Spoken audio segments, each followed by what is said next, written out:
Olá, eu sou Marcelo Andriotti. Sejam todos e todas muito bem-vindos a mais uma videoaula da Gerência de Leitura da Secretaria Municipal de Educação do Rio de Janeiro. A aula de hoje foi feita especialmente para vocês, alunos da educação de jovens e adultos. Mas é claro que você de qualquer outro ano ou mesmo segmento pode participar e fazer a atividade que será proposta no final dessa aula.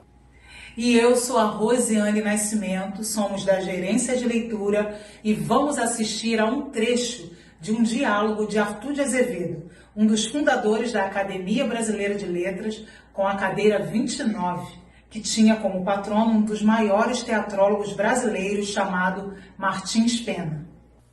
Foi comerciante, professor e jornalista e escreveu para mais de 4.000 artigos.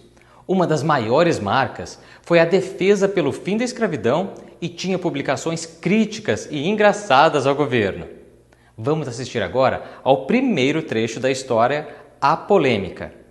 E só para esclarecer, polêmica significa disputa em torno de questão que suscita muita divergência, ou seja, controvérsia. Olá, tudo bem com você? E sua família? Tudo tranquilo?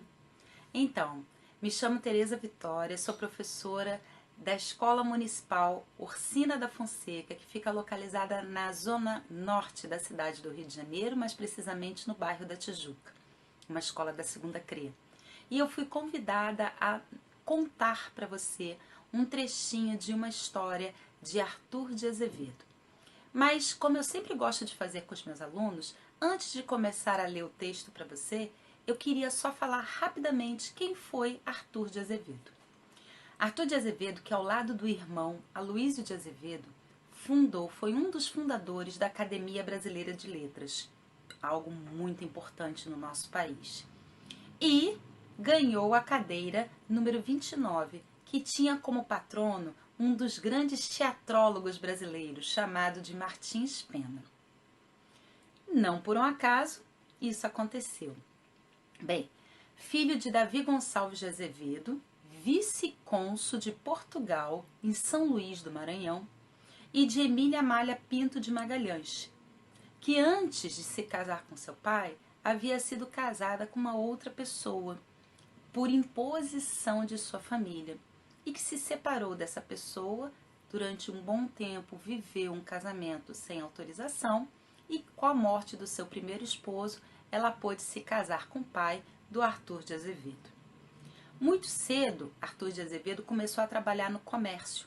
Depois foi empregado na administração provincial, de onde foi mandado embora porque tinha publicações críticas de forma engraçada ao governo.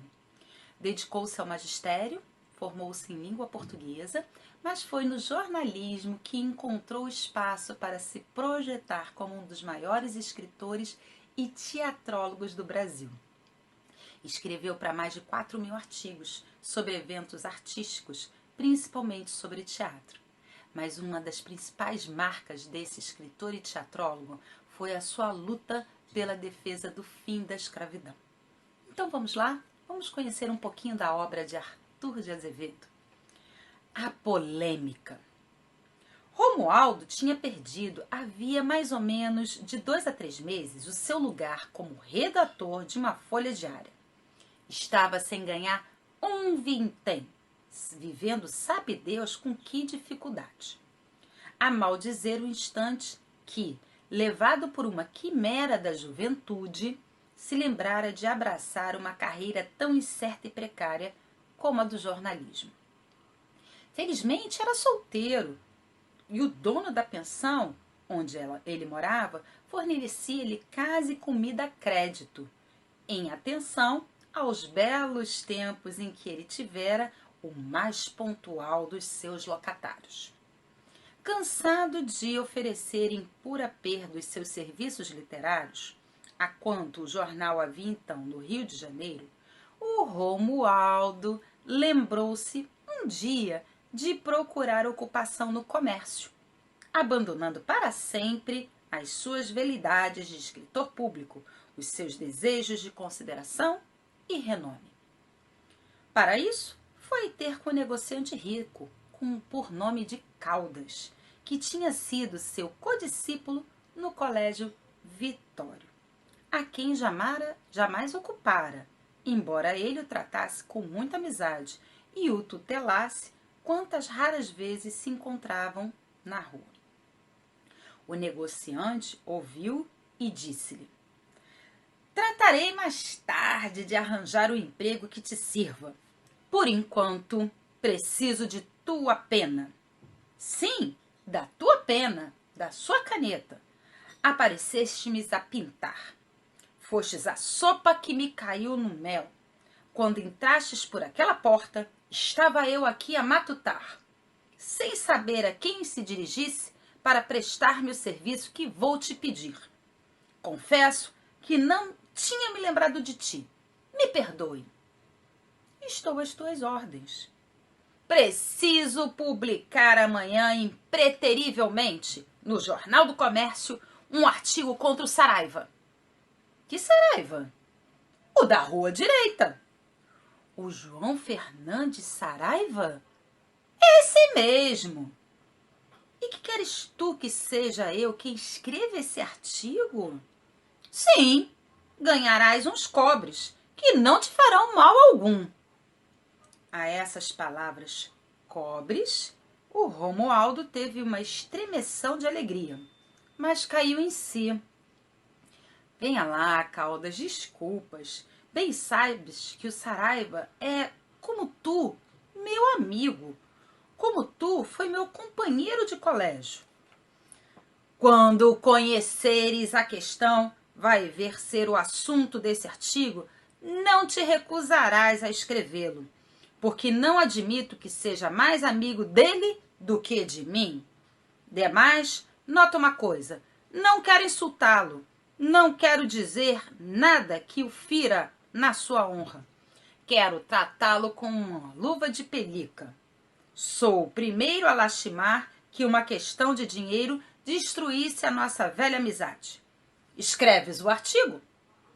Mas não há nem mais nem menos mais. O Saraiva nunca saberá que foi escrito por ti. Tenho escrúpulos. Deixa lá os teus escrúpulos e ouve do que se trata. Preste-me toda atenção. E o Caldas expôs longamente ao Romualdo a queixa que tinha do Saraiva. Tratava-se de uma pequena questão comercial, de um capricho tolo que só poderia irritar um contra o outro. Dois amigos que não o conhecesse o que a vida tem de áspero, de difícil. O artigo seria um desabafo, menos do brio que da vaidade. E escrevendo, qualquer pena hábil poderia efetivamente evitar uma injúria grave. O Romualdo, que há muito tempo não pegava em uma nota de 5.000 réis e apanhara na véspera uma descompostura da lavadeira, cedeu.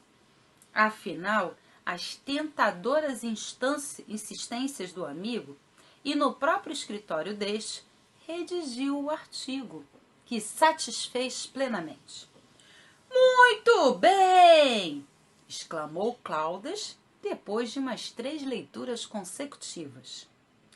Se eu soubesse escrever, escreveria isso mesmo. Apanhastes perfeitamente a questão. E depois de um passeio à burra, vou procurar o emprego que meteu-me um envelope na mão de Romualdo, dizendo-lhe: aparece-me daqui a dias, vou procurar o emprego que desejas. A época é difícil, mas há de se arranjar. O Romualdo saiu e, ao dobrar a primeira esquina, abriu sofregamente o envelope. Havia dentro uma nota de 100.000 réis. Exultou, parecia-lhe ter tirado a sorte grande. Na manhã seguinte, o ex-jornalista pediu ao dono da pensão que lhe emprestasse o Jornal do Comércio e viu a sua prosa: Eu e o senhor João Fernandes Saraiva, assinada pelo Caldas. Sentiu alguma coisa que se assemelhava a um certo remorso, o mal-estar que acomete o espírito, que se reflete no corpo do homem todas as vezes que este pratica um ato inconfessável. E aquilo era uma quase traição. Entretanto, almoçou com apetite. À sobremesa, entrou na sala de jantar o menino, que lhe trazia uma carta, em cujo sobrescrito se lia a palavra urgente. Então, curioso para saber o que havia escrito na carta? Iremos saber logo na próxima aula. E o que precisamos saber agora é: Romualdo, um redator que tinha perdido seu emprego há 2 ou 3 meses, vivendo muitas dificuldades financeiras, daí teve a ideia de procurar emprego no comércio, abandonando sua vida de escritor público. Procurou por um antigo amigo que era um rico comerciante, contou tudo o que se passava com ele. E logo recebeu uma proposta parecendo ter chegado no momento certo. Será? A proposta não foi para o comércio, foi para escrever. Estranho. Ele achava que essa história de escrever não faria tão cedo. Mas quando soube que a proposta era para escrever um artigo falando mal de um outro amigo, Romualdo quase desistiu. Mas a proposta foi irrecusável e o sigilo era total. E assim, escreveu exatamente como Caldas queria, mas não assinou, é claro. Bom, essa é a primeira parte dessa polêmica entre 3 amigos. E eu tô doido para saber o final dessa história. Mas agora, analisando o início, Saraiva replica o texto e Caldas quer treplicar. Você sabe o que é replicar e treplicar algo? Bom, é como se fosse um debate, sabe? Aliás, a gente vai perceber muito isso nessa época de eleição. Os candidatos se reúnem para debater sobre as suas propostas e replicar as propostas de colegas candidatos. Pense nisso. Em muitas situações precisamos replicar e até mesmo triplicar para entendermos o real fundamento do assunto discutido. Com isso, você também pode defender-se ou confirmar alguma situação ocorrida.